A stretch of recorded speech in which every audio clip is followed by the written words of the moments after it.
ትናንት እንግዲህ የሩትዬ የድል ቀን ነበረ፣ የምታሸንፍበት ቀን ነበረ። ብዙዎቻችን በጉጉት ስንጠብቅ ሳምንቱ ሙሉ እንቅልፍ ያጣንበት በጣም ትልቅ ፍልሚያ ነበራትና እንዳልነው ደግሞ ታሸንፋለች ብለን ተስፋ አድርገን ነበረ እና ሩትዬም ደግሞ ተስፋ እንዳረግን ገብቷት እንግዲህ አሸንፋ አሳይታናለች ማለት ነው። ማንነቷን ለሄርሜላ በደንብ አድርጋ አሳይታለች። ለአብርሃም ምን አይነት ሴት እንደሆነች ምን አይነት ተፈቃሪና ተወዳጅ ሴት እንደሆነች በደንብ አድርጋ ነው ያሳየችው። እንግዲህ ከዚህ ሁሉ ደግሞ ከጀርባዋ ዳኒ አጠገቧ ነበረ፣ በየትኛውም ሰዓት ካጠገቧ ነበረ። ከዚህ በፊት እንግዲህ ከቤት ውጡልኝ ብላ አስወጥታቸው ዳኒ በጣም ተናዶ ይቅርታ አድርግላት ብለን ብንለምነው ራሱ ይቅርታ አላደርግላትም፣ እንደዛ ከቤቷ አባራኝ፣ እንዴት ነው ከዚህ በኋላ ከሷ ጋር ቪዲዮ የምሰራው ከሷ ጋር የምመጣው ብሎ ነበረ። ያው በሩትዬ ደግሞ መጨከን አልቻለም፣ ይቅርታ አድርጎላት እንግዲህ አሁን ፍቅር ናቸው ማለት ነው። ፍቅራቸውን ያብዛላቸው ከዚህ በላይ። ትላንትም ደግሞ ቀን ሙሉ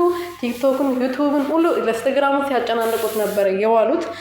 ሰላም ሰላም ቤተሰብ እንዴት ናችሁ? ደህና ናችሁ ወይ? እኔ ያለው ፈጣሪ የተመሰገነው ባያላችሁበት ሰላማችሁ በዘት ትርፍርፍ ይበልልኝ። እኔ ውድና ወርቅ እንቁ የሆናችሁ ቤተሰቦቼ፣ ለዚህ ቤት አዲስ የሆናችሁ ሰብስክራይብ፣ ሼር፣ ላይክ እያደረጋችሁ ቤተሰብ እንድትሆኑ በትህትና እየጠየቅኩኝ የሩትዬ እህቶች ወዳችኋለሁ፣ ክበሩልኝ። 1000 አስገብታችሁኝ ወደ 2000 እያስጠጋችሁኝ ነው። ተባረኩ እና 2000 አስገብታችሁኝ ደግሞ ለማመስገን ያብቃኝ እላለሁ።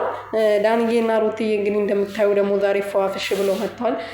እኔ ሩትዬ ዛሬ ከልዑልዬ ጋር ትመጣለች ብዬ ጠብቄ ነበረ። ምክንያቱም ትላንት ከልጇ ጋር አልመጣችም፣ ብቻዋን ነበረ። ከዳንዬ ጋር ነበር፣ ከቢንዬ ከፈረንጁ ጋር ከኤፊ ጋር በቃ ያልመጣችበት ቦታ የለም። እና ግን ልዑልዬ ትላንት ብቅ አላለም። አብርሃም ያው ከኤርሜላ ጋር ነበር፣ ከኤርሜላ እህት ጋር አቤል የሚባለው ጫጣም የወጥ አልጫ፣ ይሄ የወንድ አልጫ ማለት ነው፣ ከሱ ጋር ነበር አሻሼ ገዳሚ ስለዋለው እና ልዑልዬ ስላልመጣ ቅር ብሎኛል። ትናንት በዓል አይደለም ያው ሚዲያ ላይ ወጥቷል። ከዚህ በፊት ሚዲያ ላይ ባይወጣ እሺ መምጣት ነበረበት። ማታ እንግዲህ እንዴት ሆኖ ያ ሁሉ ጭፈራ ሲከፈት እንግዲህ እንዴት እንደነበረ እኔ ባየው ደስ ይለኝ ነበረ። ያው የእናትየውን እቺን የመሰለች እናት ስላለው ከዚች የመሰለች እናት ስለተወለደ ራሱ ኩራት ይሰማዋል። እና ምን ተሰምቶት ይሁን ወደፊትስ